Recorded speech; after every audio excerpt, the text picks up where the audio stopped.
But you can hear it? Yeah. Son of a bitch. He's Nick. I'm Matt. And we're Insuphishient. Christmas special. This is crazy. I'm the sound engineer today, and I can't hear the Christmas music. I can hear it. It's nice. It's you nice. Want to describe it to give me like you don't have to describe it. It's just nice. Are you sure it's Christmas music? It says Christmas jazz. Yeah, I mean it is. It's definitely like some sort of a jazzy, but I can't distinguish what song it is. No, this is just couldn't piss me off more. Right on, man. Right on. Enough with the music. Enough with the music. How you doing? Oh man, it is Christmas week, which is nice. Nobody's really doing any work, which is nice. And we're like 4 or 5 days away from new Phish, which is oh my very God, nice. it's coming. But before we get into that, I don't want to get too deep into this. But that's what she said. Yeah, I know. But it just I think it's sort of I found out about it yesterday. He kind of lives within our vlogging, podcasting realm. We've talked about Disney a few times, but anybody that doesn't know, Adam the Woo Williams, the beloved YouTuber vlogger known for his travel adventures and theme park exploration, has died at the age of 51. David Adam Williams, better known online as Adam the Woo, was found unresponsive at his home in Celebration, Florida, Monday, December 22nd. Authorities says they don't know the cause of death at the moment. Just a quick history of Adam. First began posting to YouTube in 2009, documenting visits to abandoned sites, movie and TV locations, quirky roadside attractions, the Americana landmarks. And in 2012, he launched the Daily Woo, a vlog series in which he chronicled his travels, eventually visiting all 50 U.S. states.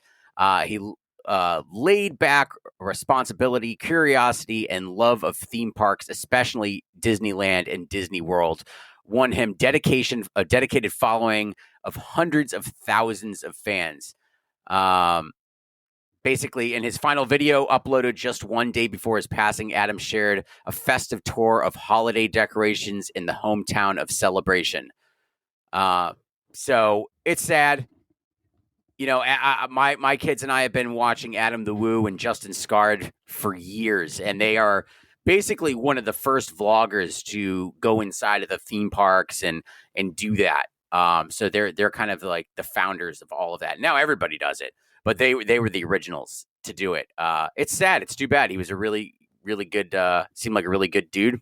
I know our buddy Justin Scard is messed up, and I don't blame him, but we'll miss you, Adam the Woo. Yeah, it's a total bummer. I mean, it's our holiday episode, but it is bad news. It's sad. It's sad. And what's really kind of interesting and makes me worried about your and my health is that I feel like influencers, and we're definitely not influencers, but no, they drop like flies. Like I'm always like the number of people that I follow is not high, but the number of them that are no longer here since 2021, when I really kind of started watching social media more just because like everything else is trash. Yeah. The number of them that are gone is also high. It's kind of crazy. That's kind of crazy. I wonder what that's all about. Drugs or not happy and suicides? Most of them do choose to leave. That's too bad. Which is weird. And maybe that's part of what draws you here. So yeah, well, so our thoughts and prayers to Adam the Woo's family here at Insuphishient, where we don't really talk about Disney, but we brought it up and everybody knows that we're huge Disney fans. You and I we do not have the balls to get into the Disney podcasting. There are so many people that do it, and the 3028 is like the best, and they would beat us out every time. And those are great dudes, and they really put together. I have no idea who you're talking about. The only reason we talk about Phish is because when I call you on the phone, all we do is talk about Phish. I know, but how do you, as big as of a Disney fan as you are, and you probably went like 8 times this year, how do you... For my daughter. Yeah, okay. Before I had a kid, I hadn't been there in like 7 years. I know, but like, how do you not like know much of this stuff? Because you get there. You know what it is? It's the same thing with Phish. Yesterday, I'm driving in my car and I'm listening to Phish radio. We're going to talk about Trey's Ask Me Anything or whatever he calls it. Oh, yeah, let's do that. But I screwed up and I hit the wrong button. And so I was just listening to Phish music, right? And this happens to you and this happens to everybody who listens to our show. And it's similar to what happens when you go to Disney. But you're listening, you're driving, or running errands or whatever, and like you're one song deep and you enjoyed the song, so you keep going, and now all of a sudden you're two songs deep, and it's like you're catching the wave, the vibe, and then that third song starts and you're sucked in from the intro to the song. And I thought of you because it was backwards down the number line. Oh, and I was, God. and I literally, I'm walking around Costco Christmas shopping and I go, yes. And I did a fist pump in front of like 15 people and they're looking at me. I've got my headphones in, but I thought, you know what? I know how this jam's going to go. I know how this song's going to go because I've listened to the last two and I'm so excited. Matt would be pissed, but this is going to be great. And then it was great. The backwards down the number line jam. It was the whole from the whole song was great, but that's what happens in Disney. You get there, you go into that Disney bubble, and eventually you just know what's going to come next, and it's going to be great. I always know what's coming with Disney, but sometimes I always get surprised by little magical moments, and those are the moments that matter. Like when we took my daughter to the Disney. My daughter at the time was, I think, 13. We took her to the Disney dinner at in the castle, which we'd never been to before. Oh, yeah. Which is, hey, if anybody's never done it and they go to Disney, it's worth it. The food is actually quite good, and this experience is great. And take out a home loan before you get there. You got to take out a personal fucking loan. Little fucking HELOC. Dude, if you start talking about the red-haired woman in there, keep going. Merida? I don't know. I don't know that. From Brave? I don't know that movie. I don't know that, that character. That's what we're talking about. In my next life, if I don't find the people Brave. From this one, I'm looking for that. Scottish whoever one? that woman is. Yeah. All right. So that's Merida. That's actually exactly what I'm going to talk about. So my daughter has always been a huge Brave fan. And we've seen Merida at the parks. They actually took her out of the parks, interestingly enough, to put the girl from Encanto, which I think is ridiculous. But anyways, I love Mirabelle. Ugh, what a joke of a fucking movie. Stupid movie. You know what? Listen, generational trauma is real. I cry every time. You're the youngest. You have the least amount of generational trauma. Okay, getting back to this. So anyways, Merida is there. And of course, my daughter, not of course, but my daughter is a huge artist. She travels with her notebook. She's drawing all the time. So she decided to, and they come up to your table as if nobody's ever been there before. They come to your tables and talk and you take pictures and whatnot. So she did come up and Callie was like super excited and then drew a picture of Merida. And Merida walked away. She went out back and we gave the picture to our servant. She's like, could you just give this, to Merida? Merida came back out, came to the table, and was so floored by the picture. She gave Callie a big hug, and they both started tearing up together, which was just, I know. It's one of those magical moments. It's just like only Disney can pull that out. Only Disney. Anyways, Phish. So what did Trey talk about on Ask Trey Anything? So I'm going to save that because this episode... Why? Because, well, first of all, we're like halfway through this episode, which is amazing for everybody listening. But I have a game. Oh, beautiful. Our 12 Days of Christmas with Phish characters was so popular that we're going to now, there are 12 reindeer. Did you know this? I thought it was 8. Dasher, Dancer, Prancer, and Vixen, Comet, Cupid, Donner, and Blitzen. That's 8. And then there's Rudolph, right? Yeah, they don't really talk about him. That's 9. And then there's Clarence, right? Nope. That's Rudolph's love interest in the old movies. She's not a part of it. The Rankin and Bass movies? You're bringing up Rankin and Bass characters? The claymations. Yeah, that's of course. Rankin and dude, you got to get with the program. It's Rankin and Bass. And then there's Olive. let me tell you something. If there... No. So are you throwing out Rudolph? Rudolph and Clarence and Prickly Pete, whoever the fuck you're... And whatever. Olive. Nobody, in no point does Santa say Dasher, Dancer, Prancer, and Vixen, Comet, Cupid, Donner, and Blitzen, and Clarence. No. Clarence would be the greatest reindeer name of and Clarence. Hey, Clarence. Yeah, dude. Never a thing. Okay. It's not a thing. And you never say, you even say Rudolph. Fine. Well, we're going to drop. Oh my God. We have to drop Rudolph then to play this game. Because there's 4 band members. So the number of reindeer has to be, the number of reindeer have to be divisible by 4.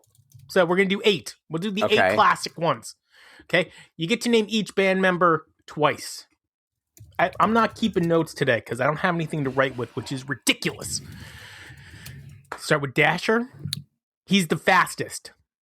Well, that's what they call him, Dasher. 3, 2, 1. Fishman. Trey. I guess. What? Trey. No, Fishman is the fastest. By far. Not back in the day. I think they were close. I think they were neck and neck. It was closer than it is now, for sure. Oh, now it's dude, let me tell you, molasses. So when I was in that Phish zone yesterday, I was kind of thinking to myself, one of the topics that we always talk about, we're going to get a visit from Mrs. Claus here. Oh. Okay, I'm not going to tell them. No, make it. No, okay. It's a surprise. Okay. Who's that? Who is that? Is that Mrs. Claus? Wait, I got to see that again. Bring her into the... She's being a little shy. It's okay. Put her on your lap like Santa. Oh, God. All right, sing a song real quick. Yeah. Happy holidays. Happy holidays. Merry Christmas to you. Happy holidays. Happy holidays. Merry Christmas to you. All right. Oh, I love that. Bye, kiddo. Apparently, I love whatever I was dressed, and she said, "I'm doing it." Dude, I'm in. She looks great. She's so cute, man. She's an adorable child. What the fuck were we talking about? So good that she looks nothing like you. Shut up. It is. Actually, it is a shame, though.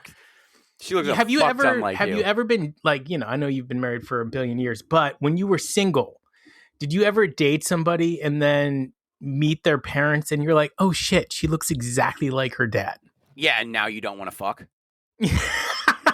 That's the implied. I'm not saying that out loud. I mean, you still do, but you're like less. Yeah. Yikes! Not any good. Jesus. Yes, what were we talking? Okay, so all right, we were talking. I was listening to the Phish walking around Costco. We're not sponsored by Costco yet, but that'd be great if we were. And we're sponsored by just the hot dogs. Yes, the meat stick. The meat stick.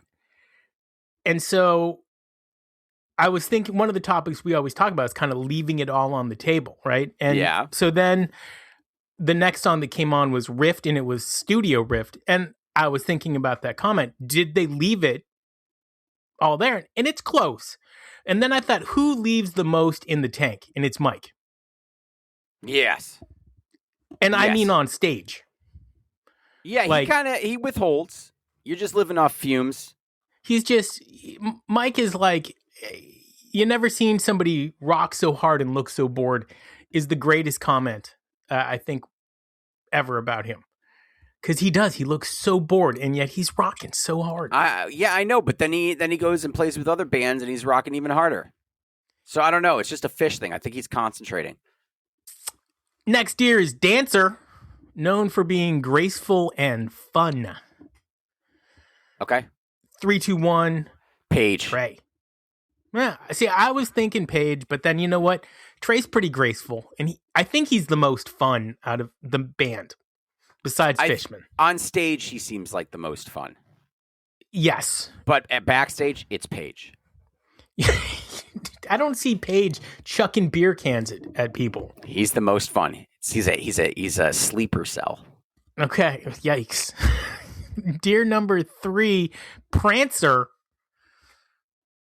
3, 2, 1. Known for being elegant and proud. Mike. Paige. You think Mike's elegant? I always wanted to open up a restaurant called The Elegant Frog. What? What would you serve? Frog legs. Ew. Have you ever had frog legs? No, I haven't. Yeah, me either. This is going to be a tough one. This is going to be highly contested. And if any members of a specific band are listening, they are waiting to hear who we're going to pick for Vixen, who's known for being clever and mischievous. Okay. 3, 2, 1. Fishman. Mike. I see what you did there. I don't have any more Fishmans left, I don't think. Yeah, do you no. Well, who did you do for Dasher? Trey? I can't remember. I can't believe you're not writing this down. Dude, you did back-to-back Treys. You're out of Trey. I'm out of Treys. Dasher and Dancer were both Trey. Prancer, you picked for Mike. Or Mike and Paige. I couldn't be out of Treys. Okay. I don't think I've even used Trey yet. If you guys are listening at home, call us in and remind us where we are. Number 5, Comet, energetic and bright. Oh. This is tough. In 3, 2, 1. Trey again. Yeah. Yeah, I agree. You know what? It's Christmas. You can use as many Treys as you need to because he's the gift that keeps on giving. He is. Number 6, Cupid, spreads love and cheer. Okay. And possibly STDs. In 3, 2, 1. Fishman. Yeah, that's a no-brainer. Yep. That goes. Yeah. That's right in there. Now, the next one, I'm a little confused because it's Donner, right? Was it Jeffrey Donner or Jeffrey Dahmer? Oh, okay, so they're not related. No, they aren't. Okay, this is Strong and Booming. 3, 2, 1. Mike. Yeah. That's a no-brainer. Yep. I'm glad it's Donner and not Dahmer, because, you know. Blitzen. Dasher, Dammer, Dahmer, and Blitzen. Hello, Blitzen. Dude, Santa's on a bender. Can't remember. Oh yeah, it's like the upside down version of it. Blitzen. Blitzer. Blitzer. Blitzen. What is Blitzen? Blitzen. Blitzen. Blitzer. Drew Blitzer, the football player. My kid watches a TV show, and one of the characters is named Bitzer, and I couldn't get away from Bitzer because looking at Blitzen. Anyway, fast as lightning, from lightning. Okay, is how it's described in 3, 2, 1. Fishman. What? Old. I'm thinking of old Trey. I'm thinking old Trey. Dude, Machine Gun Trey, crazy. Best. Crazy. The crazy best. Good. Yeah. That's it. That's the That's all we got. Great segment. Are we releasing this today or are we going to release it tomorrow? Whatever you want to do. Whatever your heart desires. You tell me, because today is Christmas Eve, and tomorrow is Christmas Eve. And I think we're going to do one. Are we going to do one more? If Phish played a one-night-only Christmas show, what song has to appear, even if it makes zero sense? Let me tell you something. That might be your best question in months. A Phish Christmas show, like, besides Little Drummer Boy, which they have to play. Yeah. I hate that song. I hate How that can you fucking hate that song? movie, too. I've never seen the movie. Why would you watch that movie? It's another Rankin and Bass film. You keep saying these words like I know what they are. That's who made it. Rankin and Bass? Yep, that's the company. They made those. I like the Heat Miser one. I miss Mr. Santa Claus Coming to Town, or A Year Without a Santa Claus is one of the best. What? That's what it's called. A Year Without a Santa Claus. What's the plot? Santa gets sick. He doesn't think that anybody cares about him anymore. And then... Santa sounds like a bitch ass. Yeah, well, you've never seen A Year Without a Santa Claus? Dude, that's the one with Heat Miser. I'm Mr. Heat Miser. I'm Mr. Snow. No, that's the I'm that Mr. can't be the case. Icicle. I'm Mr. Seven Below. They call me the... Yeah. Anyway. He's Matt. I'm Nick. We are insufficient. Merry Christmas. Why don't I hear it? Do you hear it? Yeah, I do, but it's quiet today. It's all right. But you don't have to turn it up too much. I turned it up a little bit. Apparently, people complained. One person complained because he doesn't know what the fuck. Yeah, but complaints are like mice. If you get one, there's probably 10 more. There's a bunch. There's a guy that follows us on TikTok, and he hates everything we have to say, yet he continues to engage. He I must love not that understand how that works. No, that's why we're here. That's what you want. Yeah. All pissed off. That's what you want. All that she wants is another baby. Ugh. Ace of Base. Not today.